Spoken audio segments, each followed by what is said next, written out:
welcome to, this is the first of our third series of ReNew webinars. And these are webinars just looking to give some fresh ideas, a bit of encouragement to explore new approaches, if you like, in how we are as church, in what we do in our worship, and in our children and young people's and intergenerational ministry. So we've been picking up a number of different topics over the last 18 months. And tonight we're looking at communion. And the reason we're picking up particularly on communion is I'd like to just share my screen. It's gone. Sorry, I'm not going to share my screen. We produced a little booklet called Together at the Table about how we can develop and think about communion and be much more inclusive and creative and meaningful in our practice of communion.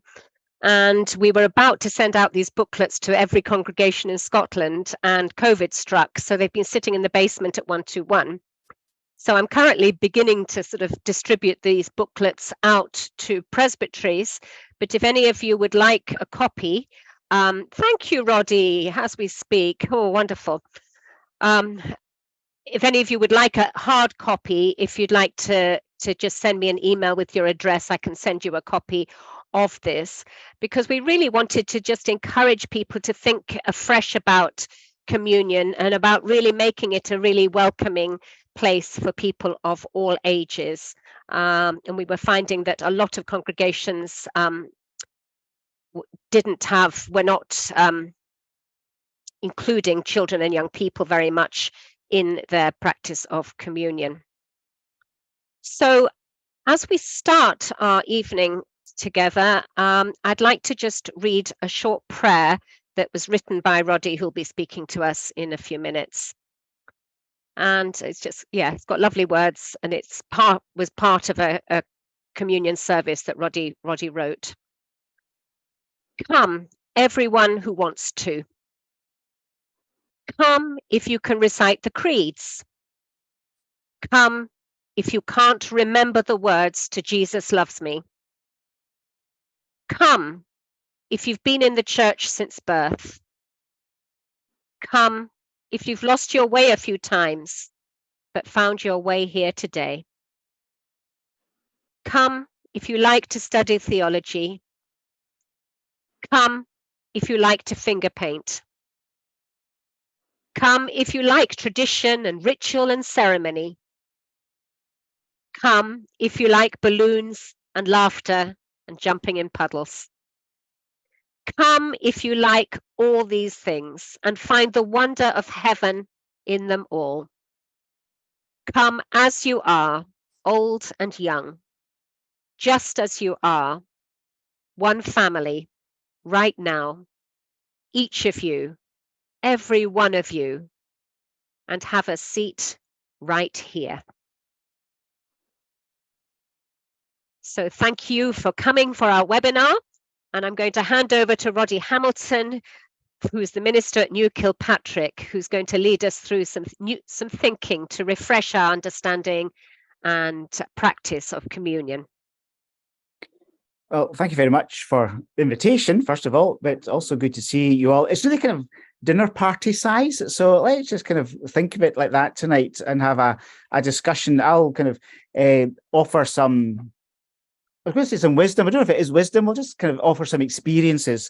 And from that, we can explore some of the strands that come out from that. I'm going to begin with thinking of our tradition the way I understand it, and it's not the way everyone understands it, because we're in a broad church and we all approach this in different ways.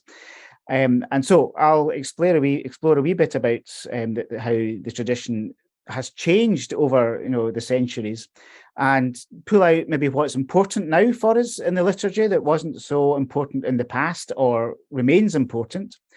The difference between thinking theologically about it and actually having the practice of communion, particularly in the context of intergenerational communion. Some of the big bits of the service that we traditionally have, what does that mean? And how can we explore these afresh today and give them not necessarily new meaning, but a fresh approach, a different way of handling them, where all ages can, I'm not saying understand, because that's not what I'm interested in at all, but experience things more deeply and more spiritually and connect with God in these ways. And indeed, where do people find God in the tradition? That's the first part. The first half will be exploring these questions, and then the second half we'll think more practically about intergenerational communion. If there are any points where you want to ask a question, please do so. That's absolutely fine. Just unmute yourself and we'll explore that. But there will be 2 opportunities for discussion, which we can do in the whole screen that we've got at the moment, or we can break out into smaller couple of breakout rooms and explore a couple of questions. So that's a rough idea of what's going to perhaps happen tonight. That's written on my bit of paper. Whether I'll end up doing that or not, I do not know. Our tradition has changed. It's one of these things that we always imagine communion has always been done that way, and we know it hasn't, but we have that sense that in our own experience, we really haven't had a different experience of it. I remember, I don't know, when would be the last year at Sunday school? Must have been about 7 or 8, maybe 9. And if you're in the last class in Sunday school, you were allowed to, this was this was couched as a privilege, that you were allowed to sit up in the balcony or the gallery and watch communion. And I remember doing this thinking, wow, and then thinking, this is really dull, except the bit where the bread and the wine was passed around the congregation. And I remember being vividly, this was new to me. People were moving. We were Presbyterians, but yet people moved around, and we did something visual, and we did something engaging, and we did something symbolic. And we very rarely did that. Yeah, I was a child and I could think like that. And that's what I liked, the pictures. And though at the end of the service, I remember sitting in the gallery thinking, why can't I take part in that? And I remember running down the stairs at the end. My dad was an elder, and I would pretend I was helping him clear up. But really what I was looking for was a glass that had not yet been finished. And I would drink that wine, and a piece of bread lying somewhere, a crumb. So I would take part in that way in communion. And I mean, it's just what I did. And it was only latterly you realise that I just felt totally disengaged by it in a service that actually spoke more to me because it had pictures, it connected, it had movement, it had symbol, etc. Whereas normally our worship was just audible. All you could do was listen, which is what we're doing tonight. My apologies for that. But our Presbyterian worship was very kind of used one sense, and that was hearing. Occasionally you saw things, but very rarely. You certainly didn't taste anything. You didn't smell anything. But in communion, you used all these senses. And, it's an interesting thing that all our senses are used in communion. And I felt I'd missed out. However, that was the tradition we were brought up with, but it's not always been that way. I was fascinated by the elders serving communion, and they're all dressed up with their Church of Scotland ties on. We didn't yet have, we had moved on from the era where you had to have a dinner suit or tails to serve communion. I know I was a minister in Clydebank before Bearsden, and one of the reasons people did not want to become elders was because they couldn't afford the penguin outfit. So they couldn't serve communion. And you wonder what's going on there. And so they couldn't afford the outfits, but we used to dress up quite formally for communion, and in many ways still do. What I did notice was the elders were stressed. My dad was stressed. He was sitting there thinking, I could see him kind of fiddling his thumbs, and he wasn't listening at all. I could tell my dad wasn't listening. He was thinking, do I take 1 tray or 2 trays of wine? And which part of the communion of the congregation do I go and serve? And one of the congregations I used to be connected with, the minister gave 12 sheets of A4 close typed instructions to the elders. And those elders that used to run multinationals like National Semiconductors and Blacks and all these, all down in Greenock where I grew up, they were stressed. They didn't want to become elder. They were pleased when it wasn't their turn to do communion because the instructions were so tight. We're more relaxed now. But before that, before elders never used to serve communion. Before that, elders were ruling elders. They disciplined the congregation. And we used to have no communion table, no nothing. The minister's table would be brought into the sanctuary, and it would be scrubbed by the women of the congregation, and it would be the women. And the table was then fenced, literally fenced, and then it was clean, scrubbed clean.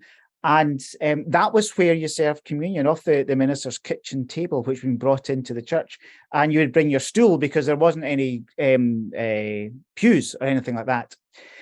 And people would sit round the table, and eventually this developed. And there's some churches still have that long communion table right down the middle of the church. It's in flaps, but you can bring it back up again. They put a white cloth, and everyone literally sits round the table, which is our tradition. That we still do that in the symbolism of putting the cloths on the pews. I remember the church in Clydebank was every pew. It was a curved church, so everything was in a kind of a curve like that. The sanctuary was here, and everything was curved round. So every bit of cloth could only fit that bit of the pew. And if it was ruined, you had to go and make a new cloth to fit exactly that, because each bit was a different shape or a different size as it kind of grew out from the center of the sanctuary. So there was a whole conspiracy of elders who wished to damage the cloth so much that they couldn't afford to buy new cloths, and therefore we wouldn't have to have this these cloths on the pews. But that's the tradition, is that's why we have them, because we're sitting around the table. And before that, we had shortbread and oatcakes. We didn't use bread at all. It was shortbread and oatcakes. Before that, we had to be visited by the minister to check that we were appropriately chastised and behaving well in order to get your token. And given your token, and you'd be allowed, and you would be admitted, literally, you'd be allowed in to communion. Before that, we had no table at all. And at the Reformation, when they took tables out, took the altars out the church, Govan Old was the first to bring a table back again, many, many, many years after the Reformation. There was a riot in Govan. 25,000 horsemen had to be called to quell the riot. Because a new table, the altar was back, but it wasn't. It was the communion table. And so our tradition has changed, and it has changed a lot. When the elders moved on from being the ruling elders, I suppose we're all still ruling elders, but those who disciplined, that kind of tradition left us, and the elders were left with, what are we going to do now? And so the elders were then put in place of distributing communion. That was their big task, to visit the congregation and to then distribute communion. And that was their task. It never used to do that. We never had elders serving communion. We served ourselves, and that is still our tradition. That's why our trays usually have this kind of double handle. And it is a double handle, it's like a heart shaped. You hold one side and you pass it on to the next person who swings round, and you hold it, and so you pass it along the pew that way. And the elders are just bringing the bread and wine from the communion table to the congregation. They're servants. And they bring from the communion table to the congregation, and we serve ourselves. We serve each other. That's the whole tradition of the Church of Scotland. So, in all these different ways, we have moved on. We're not as formal now, and we still, in the congregation where I'm a minister at the moment, there's 4 main communion services. 2 of them are intergenerational, and 2 of them are formal. And it's always been the case that the congregation far prefers, and I use that, they genuinely far prefer the intergenerational service than the formal service. And every time people say, I've never had a communion service like that, I'm taking that as a good thing rather than a complaint. And because the thing they say is the children are engaged, the children are involved. And it's not so much for the children's sake, It's for the adults' sake. Because children are involved, the temperature changes, the whole atmosphere it moves, and adults can find a more comfortable space in that. The one thing that people keep saying, though, is, but children don't understand. And, I'm going to ask you, does anyone understand what's going on? Communion is not about understanding. Communion is about experiencing God's love. And that's the bottom line. So when you think about what's important in our liturgy, it's those moments in the service that we are enabled to experience, engage, encounter God's love, God's grace, God's forgiveness, God's community. And these are the bits of the service that are vitally important in our communion. I remember, again, the church I grew up in, we were having communion. It was at Easter. I don't know why we were having communion at Easter. We never used to do that. But someone wanted communion Easter Day. I used to sing in the choir, and my wife now, who wasn't my wife then, was a Sunday school teacher, and so Sunday school was on, and they came back in at the end of the service in order for the teachers to have communion, because the communion was at the end of the service. And vividly remember it, that Shirley was sitting there thinking, oh, this is going to be awkward. This is going to be awkward. And the bread and wine came along, and the bread was passed to the teachers and passed over the heads of the children to the next teacher. And there was a child sitting beside Shirley who said, why can't I have any? And Shirley knew that was going to ask. And she really didn't have an answer other than, I don't know why you can't have it. And what she came out with, the normal line is, you're not old enough. And the wee boy said, but I've been baptized. And Shirley said, well, for that, that's the answer that most adults wouldn't give, I've been baptized, therefore I belong, therefore I'm part of this community. And it's that understanding that we belong before we believe. The Bible is full of that theology. You don't believe before you belong. That's what we've done to the church. We've asked people to do the first communicants class and catechism and remember this, that, and the next thing. And once you've done all of that, you can join the church, and then that very Sunday we'll give you communion. Whereas, the Bible, talks about we belong first, and then we believe. Come and explore, Jesus says. Look at the story of Ruth. Who is an outsider, a foreigner, and is brought into the community. She belongs to the community. She belongs to the Israelite community before she believes anything.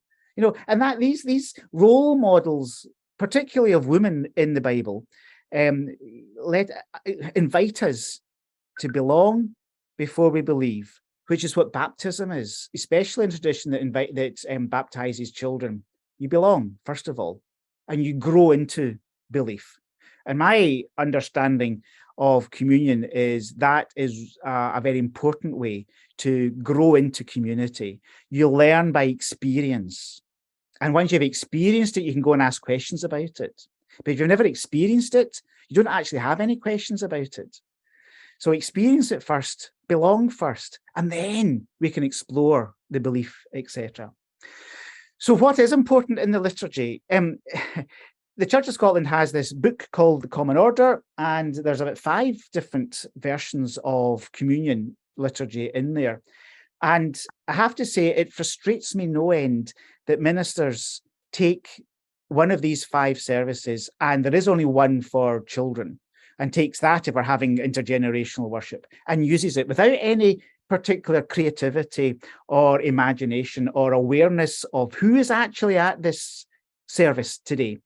I think it's really important that we remember that the Book of Common Order, on the front page, which no one reads, it says, these are not prescriptive services.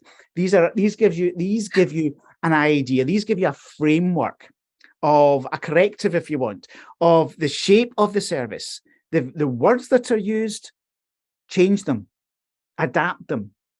Be creative, rewrite these services to suit the culture in which you find yourself, because it's not the same for everyone. And that's what used to be happening across the church across the country. Different versions of communion or mass would grow up. You would have the Glasgow Mass, and you would have the Westminster Mass, and you would have the St Andrew's Mass. And these communities would over many, many years and decades would grow their own version of the Mass and the liturgy, until printing came along.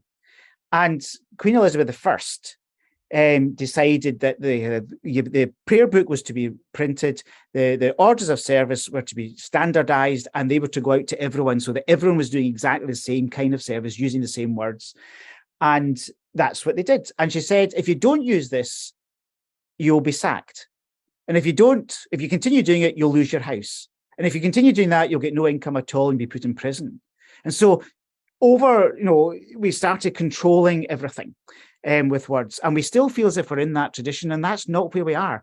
The Book of Common Order, we're a free church. There's nothing standardized, and we are here to recreate this service every week. We do it, recreate it, because it's new. And we can bring in all the old traditional words, the epiclesis, the sanctus, the Agnus Dei, all these sort of things. Yes, have all these different words from different traditions. There's nothing in that is Scottish, by the way. They're Greek Orthodox, they're Roman Catholic, they're Russian, there are a whole lot of different traditions in there. But have these words, but around these central moments, you're free to do what you like, to reshape, retell this story that's appropriate for today, this actual moment in time. And because this service is taking place all the way around the world, every hour of every day, communion in one form or another is served. And we can make it relevant for this moment in time. It doesn't have to be the same the next moment. It's this moment that it's alive. And so we're allowed to rewrite every time we do it. Which takes us on to the idea of the difference between the theology of it and the practice of it. Rabbi Lionel Blue was fabulous. I don't know if you ever listened to him on Radio 4 in the mornings. And he had this phrase that he always said, preach the general rules from the pulpit, but treat everyone as an exception to those rules. And I've lived my ministry entirely like that. Preach the general rules, treat everyone as an exception. And we can do that in our own congregations as well. We have a shape, we have a framework, and we can adapt and evolve it. So the difference between the theology of what we believe about communion has to be seen in what we do in the service, because we have a lot of thought about it. But how do we translate that into the practical way we share that theology? Because communion is practical theology. It's a gift that we're giving the world, that God gives us, that we share. And as we share, we're opening out this grace to the world. And we can have a lot of things. The bread is symbolic in the Church of Scotland. It is bread, and it remains bread. Nothing happens to it. The wine remains wine, and nothing happens to it. The table is a table, and the community is a community gathered around that table where everyone theoretically is invited. But now here's the clincher. We have rules in the church, and of course there've got to be rules, and I'm not dishing them in any way whatsoever, but it's the way you live them. That communion is open to those who are baptized. So what happens when someone is not baptized and comes along to the table? Do we actually say, sorry, no, we're going to check up on you? And this is like a membership service. You've got to be baptized. You've got to have this sign, this seal. And therefore we kind of limit God's grace to only those who have already been given God's grace in baptism. And my argument for that, and the church supports it as well, the Church of Scotland lives in the tensegrity. There's a new word for you. The tension and the integrity. Bring these two together. The tension of the reality of life and the integrity of our love and grace that we can share with each other. The tensegrity. How do you practice a communion that is meant to be for believers and members only, who have been baptized? When someone comes in who is not baptized, to me, that's immediately when it becomes a pastoral thing. And for a child who has come in and is not baptized when everyone else is sharing communion, what's that going to do to them? I know what it did to me. I'm not traumatized by it. I'm not getting therapy for it, but it's just a thought that this church wasn't as welcoming as I thought it would be. And therefore, I went to break the rules and had that wee cup of wine and morsel of bread because I wanted to be part of it. And I'm still convinced it was the right thing to do. So we move into a pastoral stage of communion where we open it to everyone, because not to serve them would be a disservice to God's grace, God's limitless grace. We're exploring the Syrophoenician women this Sunday. We are using the Women's Lectionary, and it's an amazing story. I mean, you may not agree with what I'm going to say about it, but it's that moment when, Jesus comes from Jewish territory and walks into Sidon, that's Gentile, Samaritan territory, meets this Syrophoenician woman, or this woman comes up to him, throws herself at his feet and says, "Heal my daughter. She's traumatized by demons." And Jesus says to her, let the children have the food from the table. I've come to serve those children, i.e. Israel, the Jews, not the Samaritans. Why throw food to the dogs? And he's talking about this child who's demon possessed and calling this child a dog. Now, dogs are not Andrex puppies. Dogs were scavengers. Dogs were not good things. It was a racist slur that Jesus was using. And the argument is whether this woman then says to him, gets what Jesus is saying and kind of challenges him, and they have this kind of banter in order to illustrate a point that everyone is welcome, because she says even the dogs can eat the crumbs off the table. I think Jesus is actually being a bit racist here, and the woman challenges Jesus to broaden out the church, broaden out the kingdom of God by saying even the dogs eat the crumbs from the table. And Jesus says, oh, you're right. It was like an existential moment for Jesus. And the reason I say that is because there's a story before that, which is the feeding of the 5,000. And all the Jews from Israel were gathered around this huge crowd of people feeding, that symbolism of the great banquet. Then he meets the Syrophoenician woman. But once he's had this challenge by her, he doesn't go back home into Jewish territory. He goes the extra long way of going through all the Gentile territory. And when you read the story in Mark, he does everything he does in Israel, he does in Samaria. He cures, he lets people see again who were blind, he heals the leper. All these stories it's as if he's doing all these things because he's learned that actually the kingdom is for everyone, Gentiles included, the Jews. And then it finishes with the feeding of the 4,000. And the feeding of the 4,000, every single one of them would be Gentile.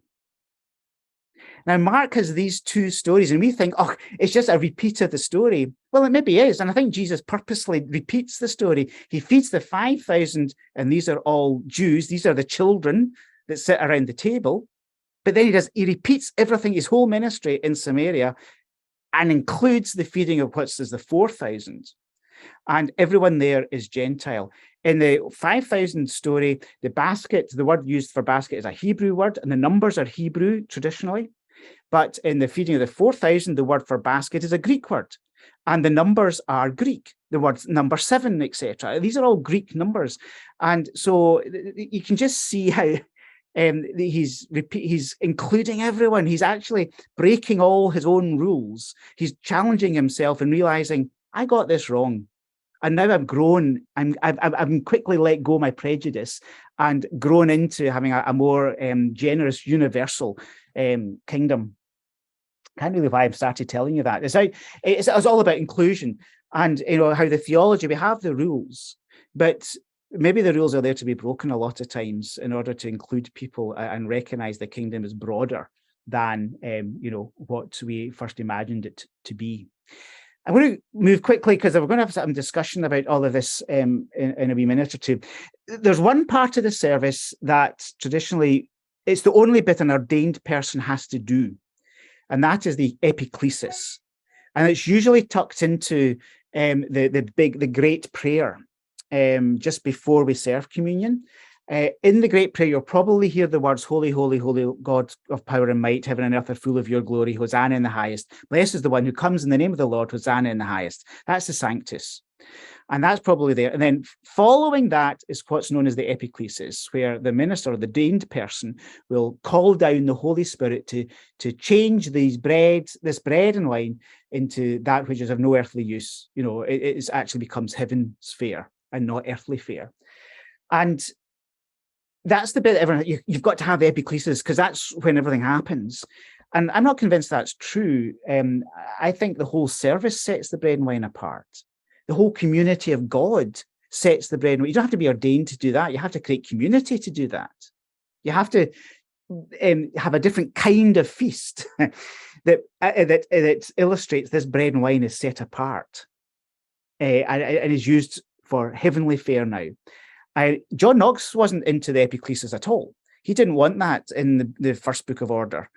And it was later changed in the second book. It was included, but John Knox didn't see any reason for it, because it was God's people, the whole community, the communion, that changed the bread and wine into this symbolic meal because of our expectation and our longing. And we can debate about that, and that's fine, but it's maybe not an important point, and people maybe don't notice it at all.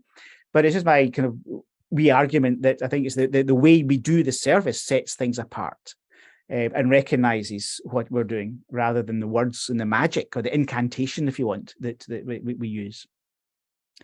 And the last thing to say this wee section is that if you ask a child, and I've heard this as well from when we talked about intergenerational community, when you ask people, where did they find God today in worship? It doesn't matter what age you ask.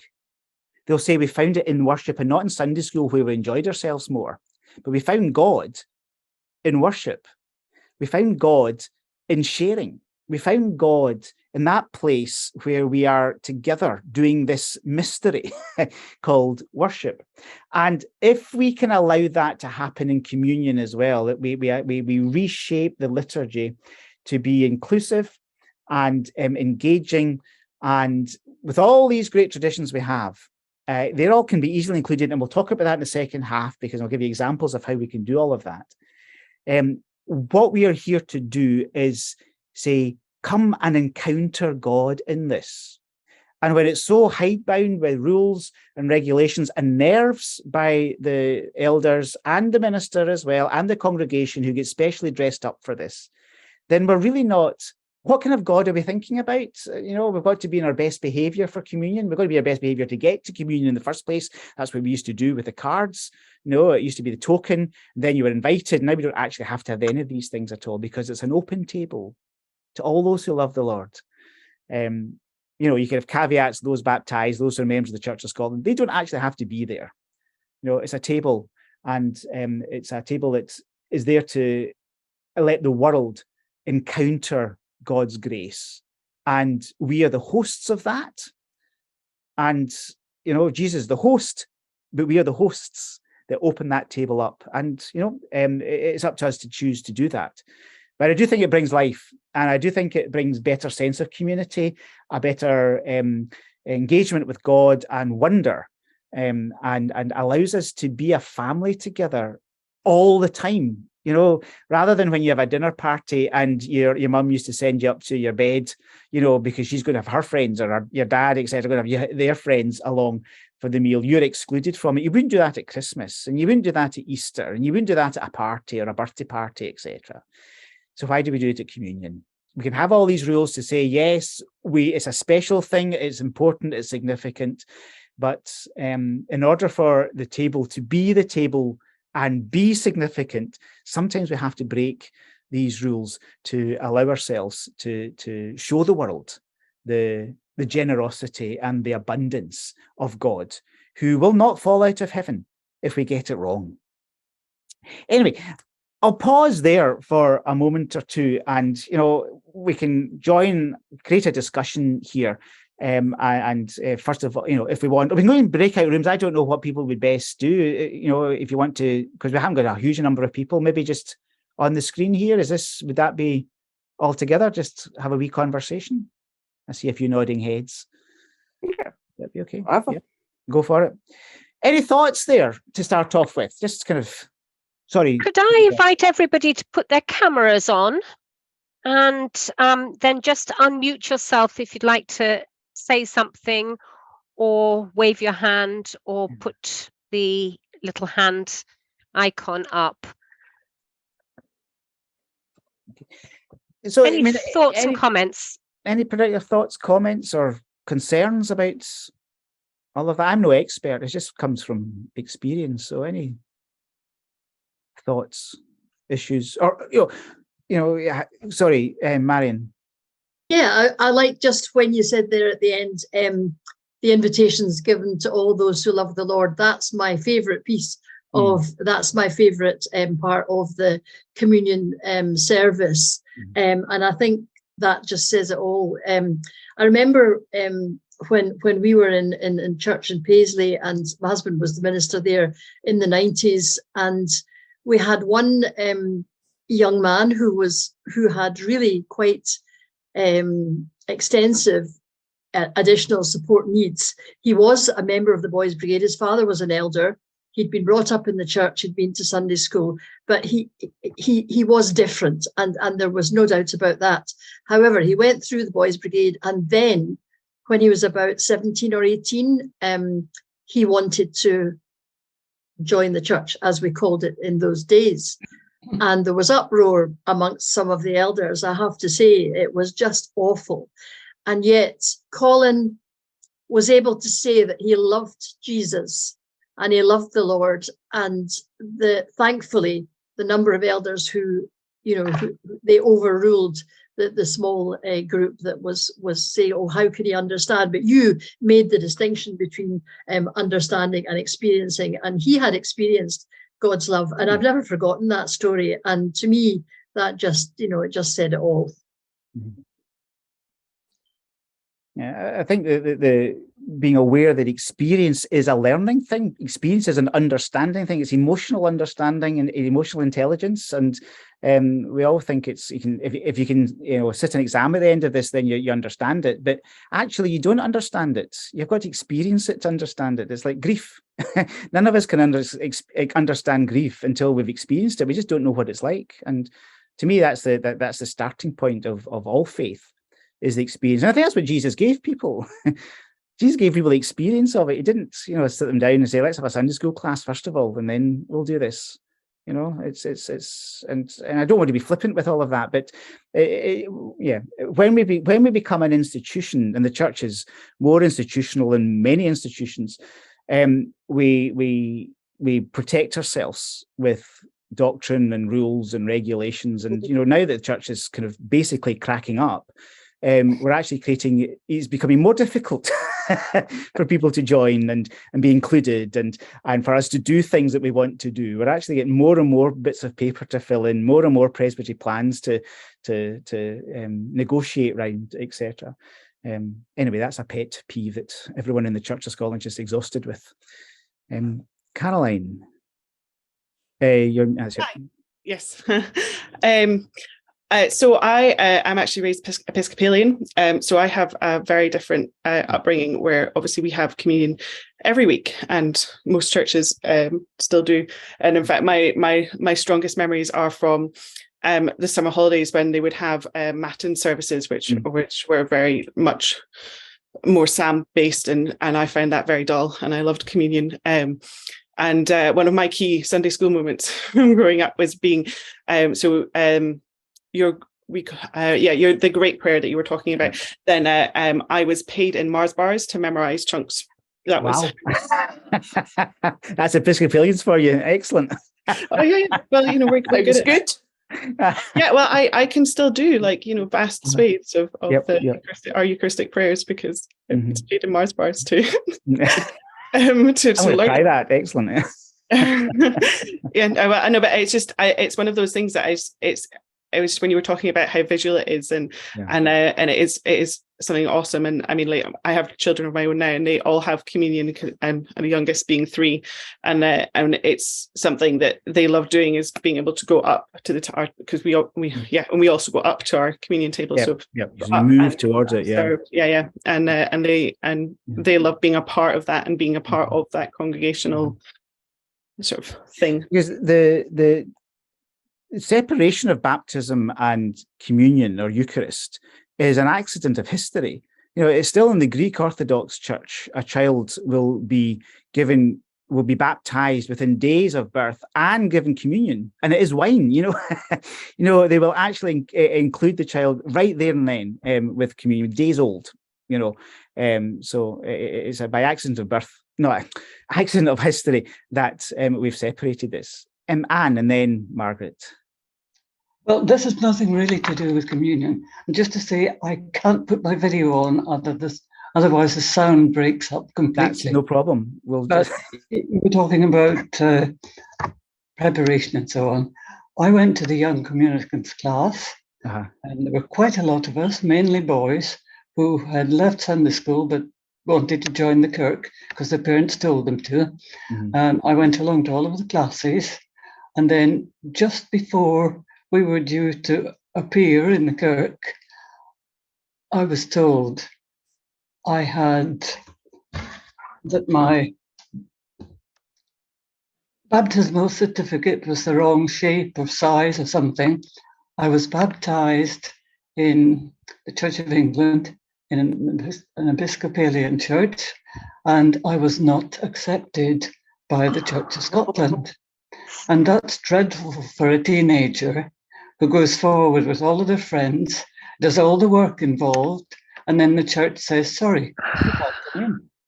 And for weeks afterwards, I don't know how it was sorted out. I was only a teenager and I didn't bother about things like that. But my life was a misery because all these boys who had been to church and were accepted by the church, they didn't ever go back again. They would sit on a bench at the middle of the village and scoff at me as I went past and say I shouldn't be allowed to go, which is a pretty horrible experience. I mean, they did let me in, and years later, one of my friends who was a minister said, you were baptized into the universal church. Exactly. The Church of Scotland has always accepted everyone else's baptism. Yes. Just, Well, it didn't in the place where I live. I don't know if it's ever happened to anyone else. But it happened to my mum exactly the same. She really came from Hoyleek to live in Mull, and had been a Sunday school teacher for both her parents preached. She'd been a Sunday school teacher from when she was 16 until she left Hoyleek at 26. And when she went to the Church of Scotland and offered her services, she was refused, and she didn't take communion until she'd been here for probably nigh on 20 years. Welcome to the church, eh?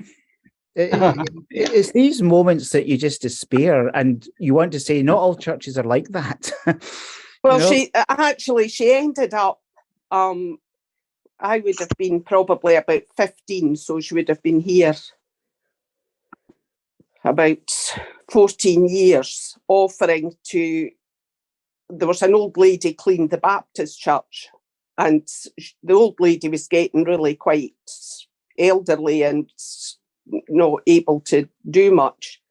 And my mum offered to clean the church for her, and she actually then went about the Baptist church and did a lot more work through the Baptist church and with the Free Church minister with children, until she was quite elderly.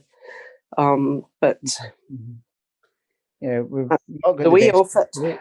Yeah, I mean, there's some great examples and some not so great examples of how we have done church and welcomed people and invited them. to this gift that we've got, that we've been given. So, the whole point of love is, you're given love only to give it away, because the more you give it away, the more you get, etc. But people just don't get that theology. It's very Calvinistic, Well, it's this. The sad thing is, so many people walk away. Yeah.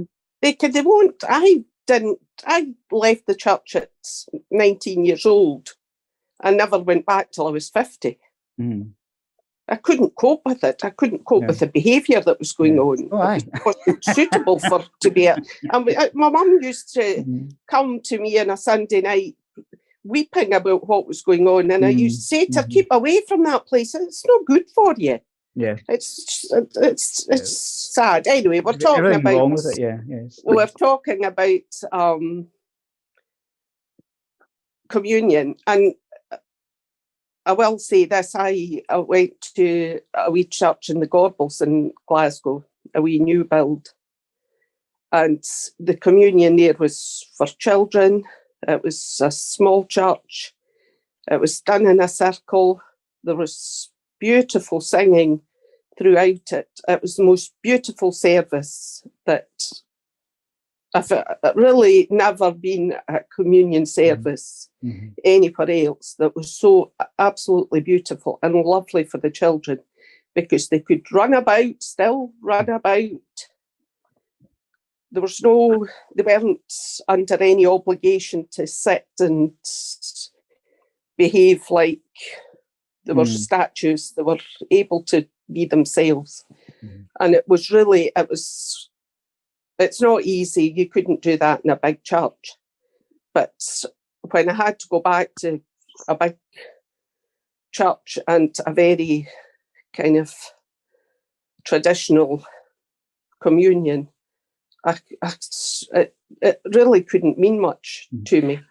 Sheila, we're going to come back on to that, the idea of what we can do in a big church, because I'm in a big church, and some of the things we've done in order to help create community and enable children to still run about, So we'll come back to that. But we'll ask Mark, because you've got your hand up, and just ask. Sorry, I never noticed. Not at all. No, it's fine. It's fine. There's space for everyone.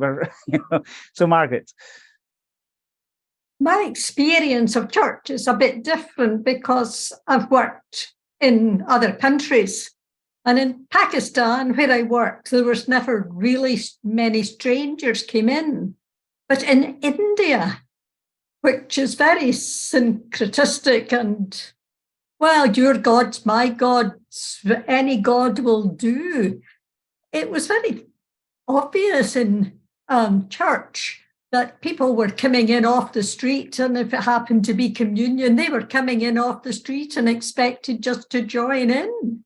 I think we get very hung up on how we do it within our church, and we've got to think of how other people cope. Mm-hmm. Yep, yes, good point. Thank you for that, Margaret. Christine. Oh, you've gone. No, I'm here. Oh, there, sorry. In my hand. I was a member of the church, and I went to Sunday school as well, and I remember thinking communion was this big mystery that we were excluded from. And I was scared the first time as an adult I went, because I didn't know what they did. And I thought it was I was anxious because I might have to do something and I didn't know what was going on.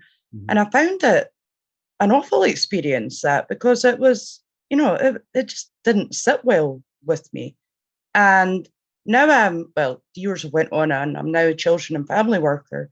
And I found it really important that the children are involved in communion, because, like you say, it is for everyone, but also to take away that fear or that kind of anxiety of because as humans, we all have that anxiety if we go into a situation we don't know and we don't know what to expect. And children are exactly the same. But also, just to say now, I was asked to be an elder, and sometimes I really regret that, but I am. And I was at a session meeting last week, and when we're talking about rules and how we do things, we had a child baptised on Sunday, and there were questions as to where the parents members of the Church of Scotland, and it was kind of like, oh, for goodness sake, they're members of the church and the minister of the Free Church, and the minister knows them, and they come to our second service. we have a traditional service and a family service. But also last week at our meeting, we agreed to do communion at both. It used to be a joint service, but because we have a lot of people at our second family-friendly service, we've agreed to do it there. And so at the traditional service, the elders still serve, but connections, we just all approach the table. And it's so much nicer. So yeah, but I experience all different types, but I think we really get hung up on the rules of the past, and it's just sad, and it just makes me really, like, after the meeting last week, I wanted to walk away and start my own little church for no session.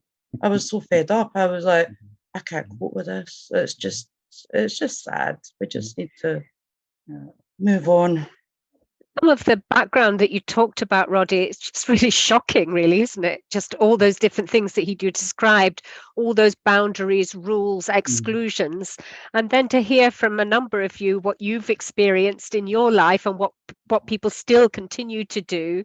It's really tragic, and it doesn't actually help in helping people to find God and experience and to grow and be welcomed, all those things about faith. And we really shouldn't be like this.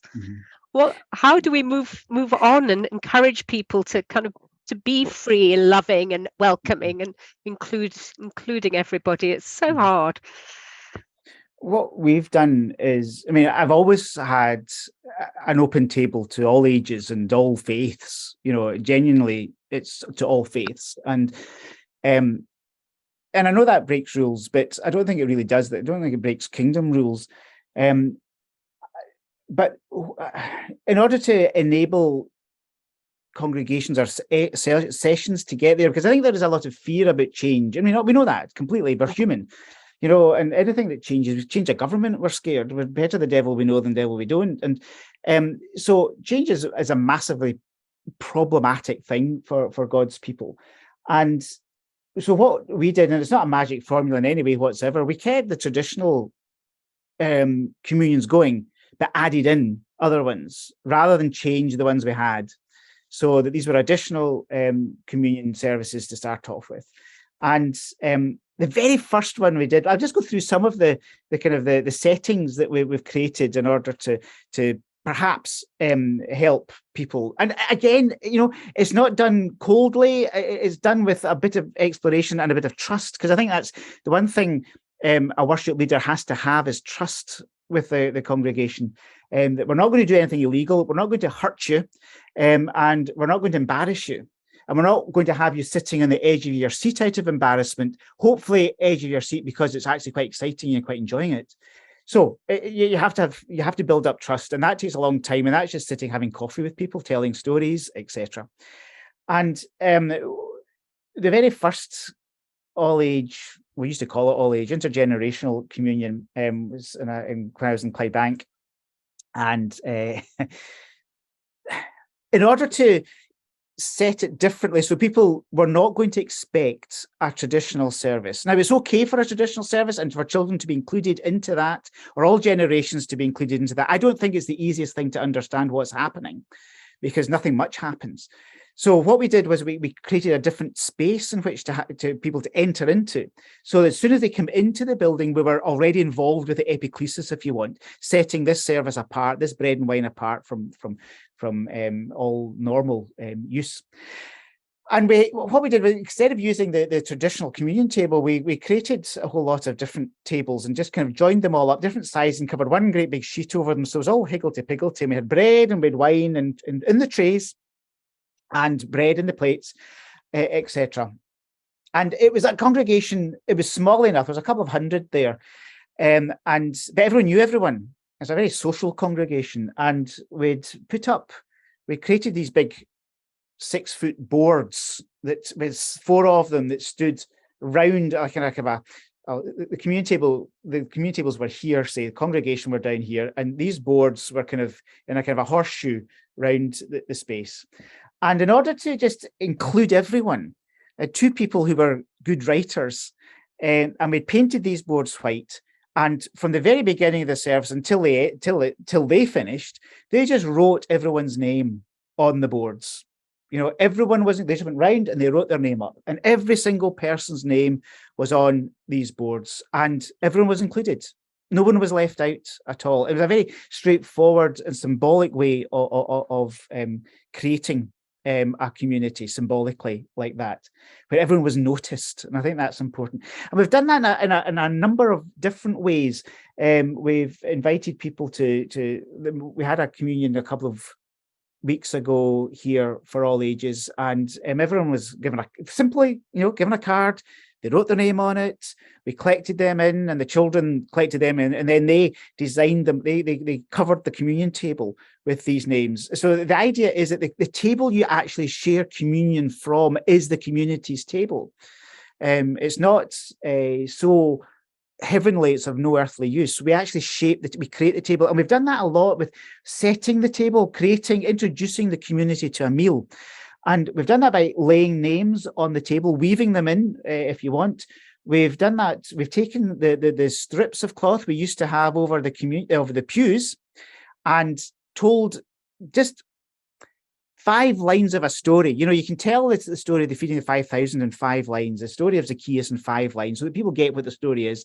And when you tell that, when some person is telling that story, someone else is laying one of these strips of cloth over the communion table, and you can, higgledy-piggledy. So you're actually weaving in to the story of communion, all these other stories, because that's what communion is. It's not just one story on its own.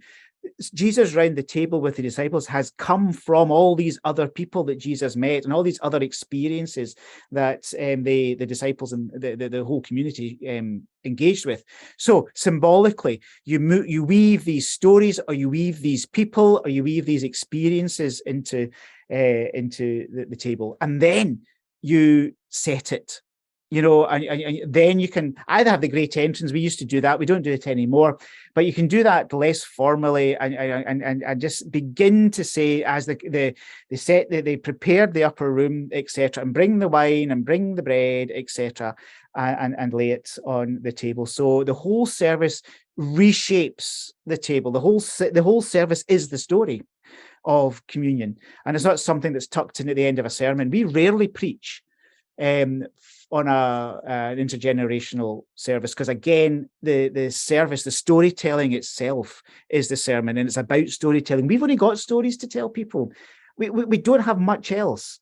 The most vital gift that we can give the world are the stories, our faith stories, because each of them is packed full of different ways of looking at the world and God's people's experience of God and trying to make sense of life, and some finding it and some not finding it. And it's messy families, totally dysfunctional, coming together to find space and wrestling it out with each other. These are all there. So these are the stories. These are the only gift we can give the world. So weave these stories into communion somehow, just by telling them in different ways, etc. We then we shape this table that way, and often we do it differently. When we start telling the communion story, the story of the Last Supper. Now, the Last Supper is not the same as the Lord's Supper. This is a university question. What's the difference between the Lord's Supper and the Last Supper? The Last Supper is the story of Jesus at in the upper room. It's a Passover feast, or most people will presume it's a Passover feast. Not necessarily one, because it's the wrong day. If you look, it's a Thursday and it should be the Friday for Passover. But the Bible says it was a Passover feast, and and that's the feast. That's the story of escape from Egypt. And the youngest person asks the question, why do we do this? Why are we telling this story? Why are we setting the story? That's the Passover question. It's a child, remember? Child asks that question. Why don't we start the communion service with a child asking at the very beginning of the service, why are we doing this? What does this mean? Because that's the question all the adults are asking as well. So let's explore these questions as a community. But so Jesus had a Passover meal. That's the Last Supper, and he adapted that story. He reinvented the story and shaped it around his own covenant that he was creating there and then, or the covenant that God created through him for the world. The Lord's Supper is the institutional form of all of that. So it's got rules, it's got rubrics. You have to say the bread, broken for you, eat of this, all of you, and remember me, etc. So that's the institution. That's the Lord's Supper. The Last Supper is the story. I like telling stories, so we kind of go more with the Last Supper scenario. And so once we've set the table, we tell the story again. And you don't have to tell the story, but we do tell the story because it makes sense to tell the story. And we do it in our own words. We don't take it necessarily from the Bible or use common order. We rewrite it. And maybe someone else will get to rewrite that, their experience of it, and tell the story of the disciples. And if it's some interesting ones, the stories of, the disciples were arguing with each other about who was the greatest, etc. And that's the start of the story of communion. Or we've had the story of what do they remember about, the last week or so, etc. So, we have different ways of telling that story through different people's points of view. And then we usually sing the Sanctus, the Holy, Holy, Holy. And it's just a kind of a repeat. I sing a line, the congregation repeat. And it's just, again, it's involving people in these ancient words. And they're very fixed. They're very significant because they're the only ones that are actually sung in the whole of communion. And we sing them because these are ancient, thousands of years old. And people have been saying these words for eons. And we're taking part in that as well. We're part of that greater banquet, the heavenly banquet that we're aiming for, the eschatological feast, if you want. And then we come to the breaking of the bread. And we've done this in so many different ways. Some of the most effective ways we did one with we based the whole service around the feeding of the 5,000, and so there was 5 loaves of bread. And what I did was I baked in the microwave. You can microwave bread. It takes 5 minutes to make. But I baked the story into the bread. I'd slips of paper with different bits of the story or different stories, and I printed them all out on the bits of paper, rolled them up, and put them into the dough and cooked it in the microwave. So with these 5 loaves of bread. And so we had 5 children out. And when we came to different parts of the service, we broke the bread, and they broke the bread and the story was in the bread. And we pulled that bit of paper out and we told that next bit of the story. Or we have children that come out. The most recent one we had a loaf, a big roll each. Because of COVID now, we have the clips on the pews, and each person has 2 glasses, one with a cube of bread and one with some wine in it. And so the adults, we don't actually share between ourselves as such anymore. But the children were out, and we had big loaves of bread, or big kind of rolls for them, and they all broke the bread with me. And it's that kind of, I don't want to be sentimental about it, because I don't think it's a sentimental thing, but you just recognize the moments that are experiential for children. And that's the breaking of the bread, the bit the minister always used to do, that only the minister could do. Well, that's not true. Anyone can break the bread. The epiclesis bit is the bit that the only ordained person can do. And we've already suggested that the whole service is that. So all God's people are setting the service apart. But just that experience of breaking the bread as if they've done something naughty, and then they just munch the bread away. And crumbs go on the floor and all the rest of it. And that's fine. It is bread. It is just bread. And so it's the offering the experience of the story. So even if children are not going to, and adults included, and those with different learning styles, etc., are not engaging verbally with what's going on, they engage visually, perhaps, or with song or with touch and symbols. And so something special is going on here, and we'll engage with the symbol of it, even if we're not engaging with the words and the theology of it all. And then in the sharing of the bread, we again, you do that in lots of different ways. We've used oat cakes, we've used shortbreads, we've used different kinds of bread, etc., as everyone probably has in the past. Again, that's the experience of it. Different kinds of bread will give the illustration that this is a world feast. It's a world communion, bread from all different parts of the world, etc. So we do, using different kinds of bread. But the one bit we always do again is we break the bread, and I will always, break this bread and do this in remembrance. So you bring the bread back together. So you remember the body. You put the members of the body back together again. So that's a hugely symbolic thing for me. So you break the bread, and it's symbolic of the church in many ways. We've broken it, but we remember. and we bring it back together again, and invite the children to do that as well. That it's actually a feast about unity, and we have different styles and we have different across the church, but this table that we are offering today here in this place is a service of unity, and we remember the body, bring it back together again. And we share. The tradition in the Church of Scotland is that while communion is being served, someone reads the Bible, so that your thought is only on God and doesn't stray to the stained glass windows, or what you should be doing after this, or this is going on far too long and I've got the chicken in the oven, sort of thing. So the idea is to read the Bible. So we've done that in some ways. We have different people retelling stories, not necessarily straight from the Bible, but their version of it. Always sing. There's lots of different ways of music to sing, to focus, and people have really always really appreciated these things. And and so there's lots of wee bits of the service that you could be far more experiential. And the reaction, as I said at the beginning, has always been encouragement, and people like the children being there. And I don't think it's sentimental. I think it's because, as I said, they're actually, the adults get a greater experience of community when everyone is there. They get a different experience of how cool God is, because we create community. We've actually created community here. We've experienced something we haven't experienced before. And people say, but you're dumbing it down. And I don't believe that for 1 minute that we are dumbing it down. We're actually igniting the imagination.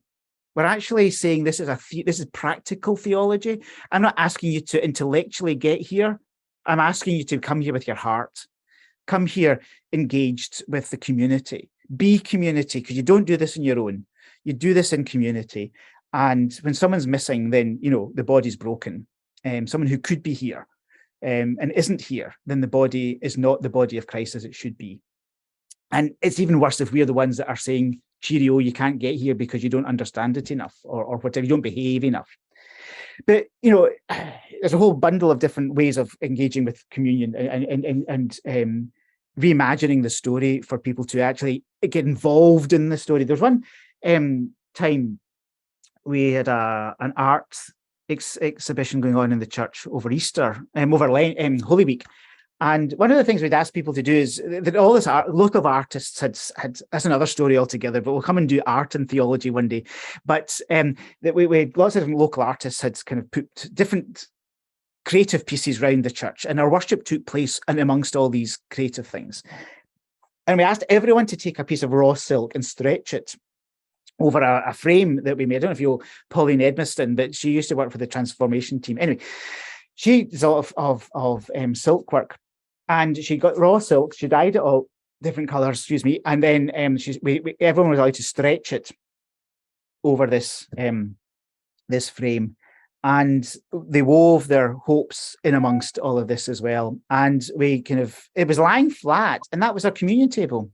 We couldn't do anything else but use that. All these emotions that people had brought, all these experiences people had brought, that was the table. That was the table we shared the bread and wine from.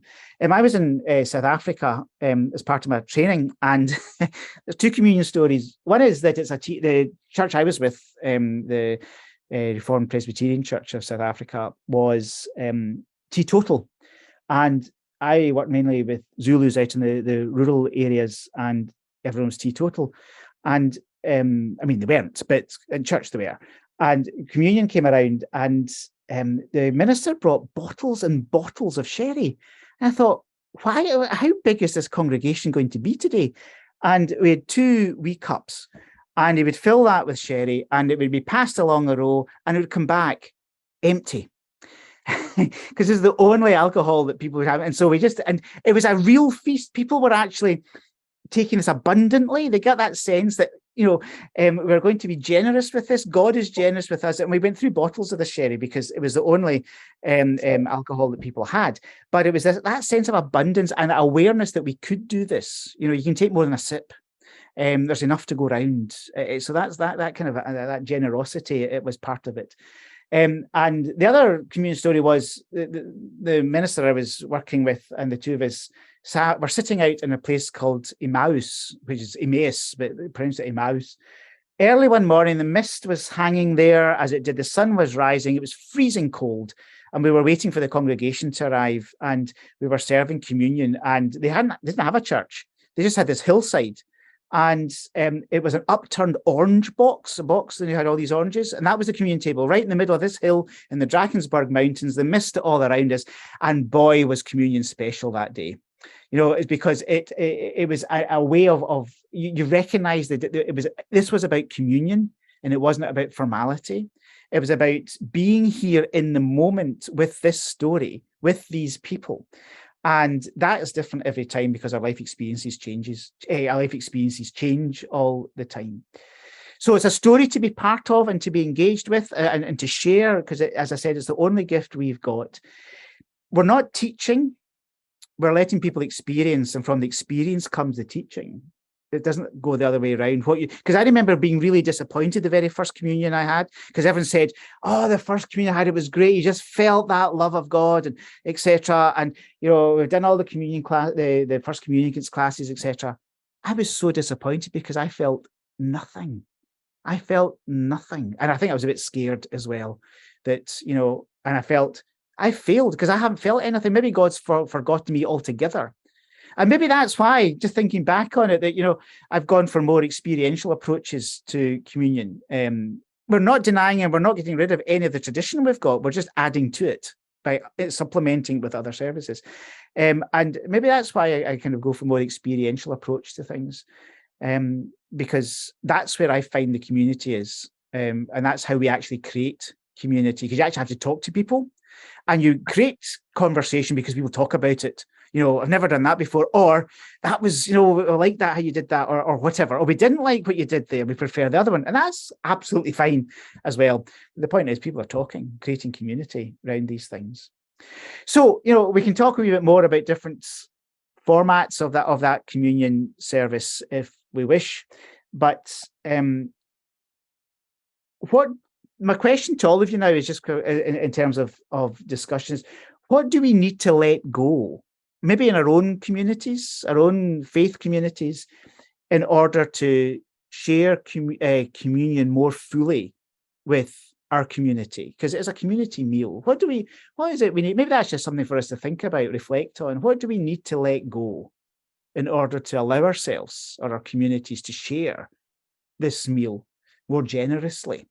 And be a church that creates a space for people to be welcomed in to the story as we are welcomed in by them coming along as well, because the more people that come along to the story, the more we feel welcomed. It's not our story, it's not our party, it's God's. And the more that are there, the more we all feel welcomed to the feast. So I'm just wondering if there are things we need to kind of think about, take away with us. What one thing do we have to let go in order to familiarity, comfort, rules, or whatever? Just a thought, but we don't have to answer that question. We can go on a different tangent altogether. I think we need to become more relaxed about the whole situation, and not hold it so formal, so that it does feel like a feast. I love that you do stories and make it that it's not just sitting, taking a wee bit of bread and a wee. There's something not right about that. There's something missing in that situation. Yeah, it's people don't bond in situations like that formally. I think if it's relaxed and like that, stories, or I love the baked in the bread. I mean, like kiddies getting that opportunity. It's these things stay with children. It is a surprise when they open, and maybe the bread when we break it must have been just absolutely. I just have this image of, I'd love this. I wish it was in slow motion, that a really crusty bit of bread, you just slowly broke it, and you have this holy explosion of crumbs just going everywhere.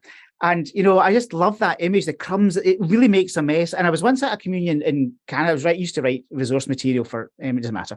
Anyway, we're in Canada, and it was an international thing. And there was an Australian there, and he was asked, he wasn't ordained, but he was asked to pour the wine into the goblet. It was outside, and it was a picnic table we were using. The bread had been broken, and he had this jug of wine, and he had never poured it before into this particular goblet, which was quite rounded. So he poured it in, and the wine went in and back up the sides and out, you know, and all the Episcopal, or the Catholics there were going, you know, which is, I totally get that, because but it was this most brilliant image of the abundance that, you know, the goblet just couldn't take the wine, because it was such a big story. It just had to spill.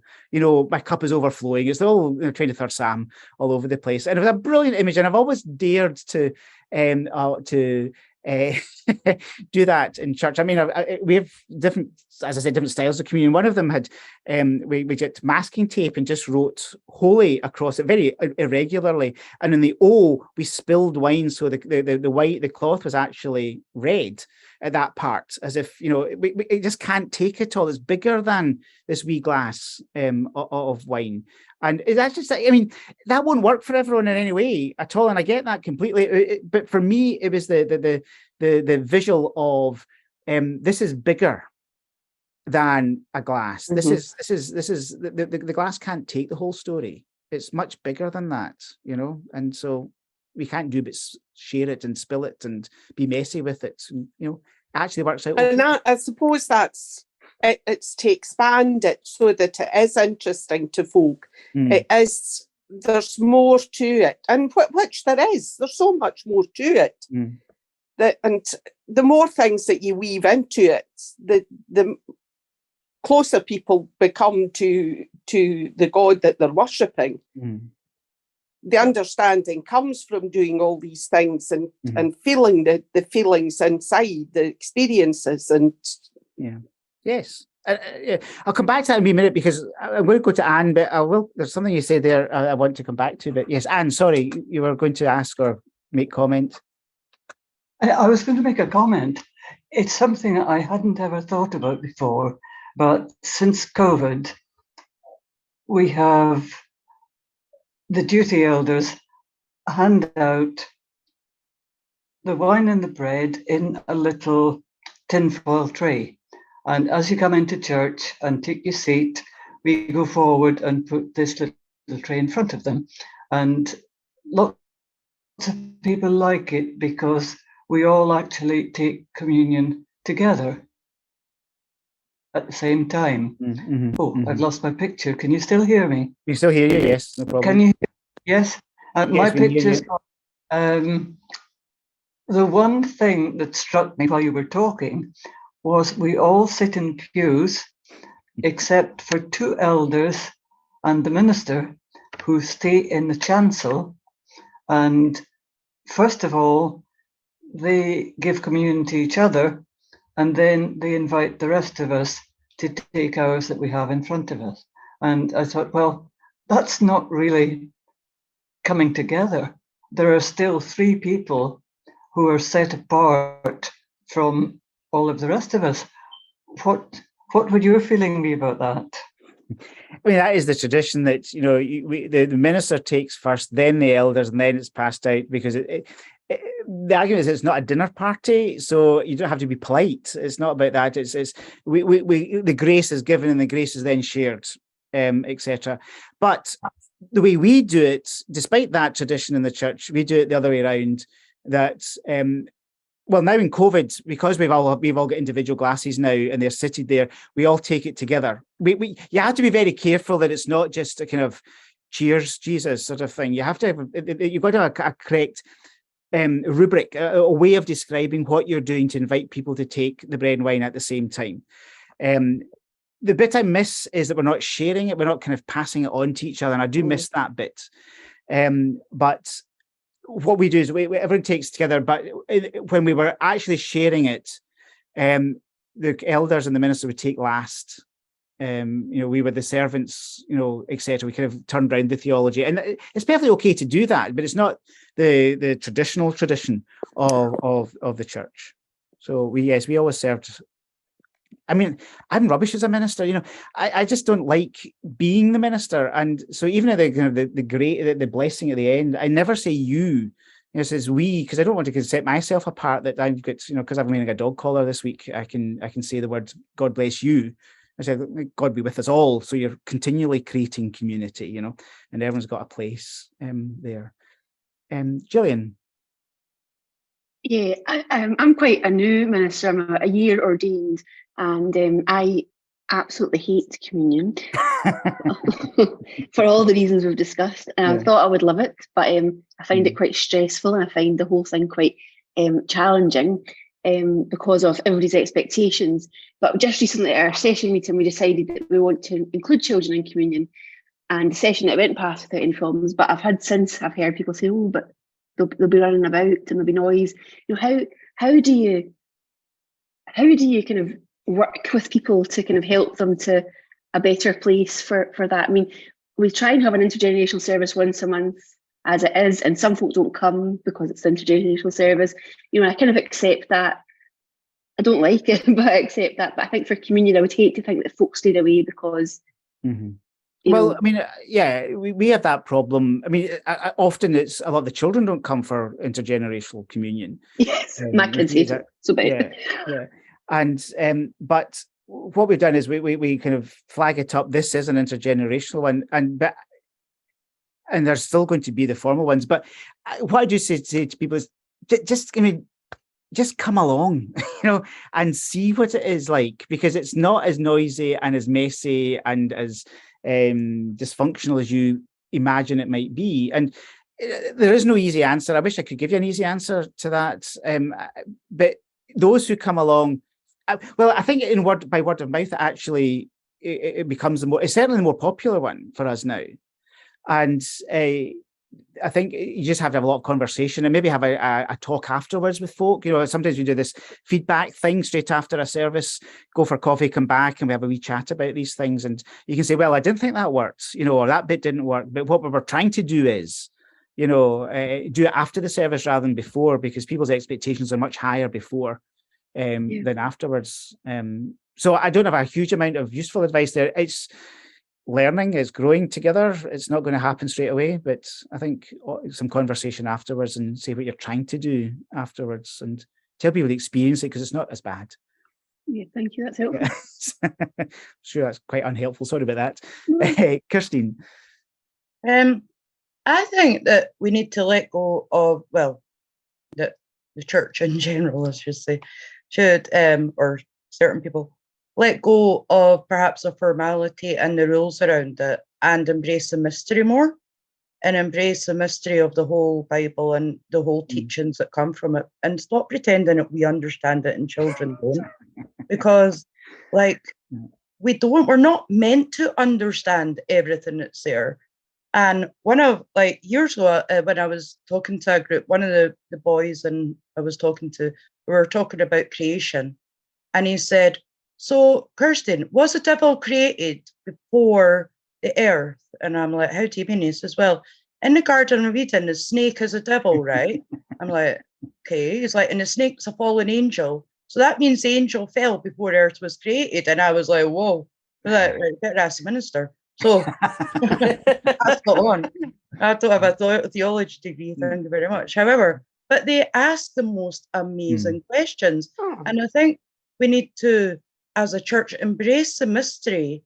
And when I'm doing talks and things, and when I'm thinking about things, I like to kind of think back to what was like in Jesus' time, and look back to, like you were saying, when you did the communion on the hill.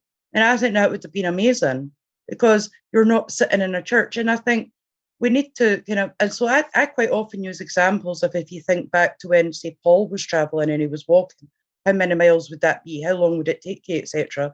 I think we're kind of quite sanitized where we sit and what we talk about. And I think we need to just embrace the mystery of it a lot more, and embrace the reality of how it was, but also what it means for us today. So, yeah. And if we were able to do that, the stories that we tell change completely. Yeah. For example, very quickly, the Good Samaritan, if you were listening to Jesus, when we hear that story, who's the person we identify with? the Good Samaritan. Not in Jesus' time. No one would identify with their enemy, you know. They'd identify with the guy that's beaten up. So the whole story completely changes, because then the person who's beaten up has to rely on their enemy. You know, so look after your enemy, care for your enemy, because one day your enemy may be your savior. One that holds it. So it totally twists the story completely around. You can do that for Zacchaeus, because the story says he was small, but it doesn't say Zacchaeus is small. It could be Jesus that's small, which changes your insight of Jesus. And then Jesus goes and has this meal with Zacchaeus. And what Jesus says is this is the guy who already gives money to the poor. And if he's defrauded anyone, he gives them 4 times. He's already doing that. And it's as if Jesus is saying, look, you Pharisees, this is the guy that's already closer to the kingdom than you are, despite all your... Read the story. You know, we just don't tell the story as people would have heard it in these first days. We as you say, we sanitized, we institutionalized it, and think there's only one outcome to this story, and it's really not. That's another, Isabel, that's another seminar altogether. Retell all these Bible stories. Sorry, Caroline, go for it. I was just going to say to Gillian, actually, I mean, I suppose the thing is I come from such a different background that, children are clattering around the background. The way our service works is that our children come back through into church at around about just after we've done our big Eucharistic prayer. So they're actually out for pretty much the entire service, and they just come back and they literally have communion. They don't necessarily sit through the whole service. It was just, if you could have as an argument for potential people. But I remember when I was leading a residential youth camp, and we and the kids, each year group, they did the evening service, and the group I was leading wanted to do a communion service. So we had one of the clergy who was as part of the camp. He did service in the corner where he blessed everything, and we did a big thing of the Last Supper, and just kind of did a big kind of making it all very much like a very communal event, and just the young people just were so into being able to role play, and it was just such a wonderful thing to be a part of, and watching them just kind of play the characters out and trying to work out what it would have felt like to be a part of that Last Supper, and it was really special to watch them kind of working their way forward and working their way through what they think happened and how that worked for them, and sharing that with the wider community that we were with as well, so that everyone obviously then partook of the communion together. So it's a really kind of, for me, it's a very special thing, and it is spectacular to kind of be a part of experiencing different ways of doing it, I think. Which, just the very, very last 30 seconds is, that's because I think communion is a missional moment. You know, so if we see it as a missional moment, it's part of our mission work to share communion, to open the table, then we see it in a different way. That it's not something we get because we've joined a club. It's a missional moment. And if we think of it like that, I think we can engage with it differently. That's anyway, really helpful. What a quotable quote and way to finish. And I think, as Kirstine said, it's a mystery. Roddy, it's a story, and it's been part of the story and engaging in the story. It's something that we all do as a whole community. And how can we free ourselves up from all those things and those traditions that are not helpful? Thank you so much, everybody, for sharing and all your comments and questions and thoughts and experiences. But Roddy, particularly, thank you very, very much for sharing and helping unpack the sort of theology, the practice, the tradition, asking us those questions of what do we need to, what should communion be, what could it be, and how can we start to move towards that happening in our different contexts. Gillian and anybody else, if you would like a copy of this Together at the Table booklet, I think it might be helpful. And I think it's kind of with our elders and our ministers and the whole body of Christ, it's everybody together has to kind of start to rethink and reshape and reimagine that this missional moment and this missional opportunity. I'm just going to close with some more words from Roddy, but they really touched me, and it's about bread and wine. So I'll just close with this prayer, and then I've got a couple of notices. It looks like bread. It is bread. But God is incredibly imaginative. There's a surprise in this bread, for within each crumb, God has folded nothing less than heaven. And when we break it, and everyone has a piece, what we are doing is saying, let's share together the story of Jesus. It looks like a goblet of wine. It is wine. But God, being God, didn't leave it there. He squeezed into every drop a promise for the whole world. And when we pass it among us and everyone has a taste, it sort of whispers to our souls and sort of tangles with memories, telling us, God loves us, God loves us, God loves us completely. Isn't that lovely? Oh, Beautiful. Absolutely beautiful to finish with. Well, I'll send you all an email with those two prayers with Roddy's permission. Yeah. And I said written them as well. a little bit more about this together at the table booklet. And just get in touch if there's it is just, change is very, very difficult, particularly at the moment, but maybe if we just hold on to this missional moment and this missional opportunity and this gift of communion that God has asked us to continue to do, as he has done. I just want to say the next webinar is on the 23rd of February, and we'll be looking at holiday clubs and clubs for kids in how we can really make those missional.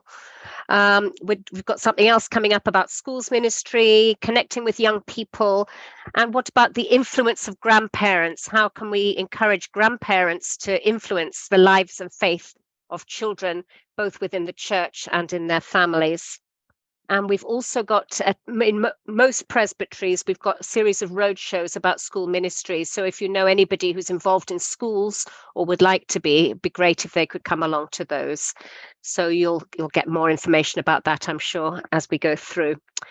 So thank you so much, everybody, for coming. It's been really good just to hear from your experiences and to share together. And thank you once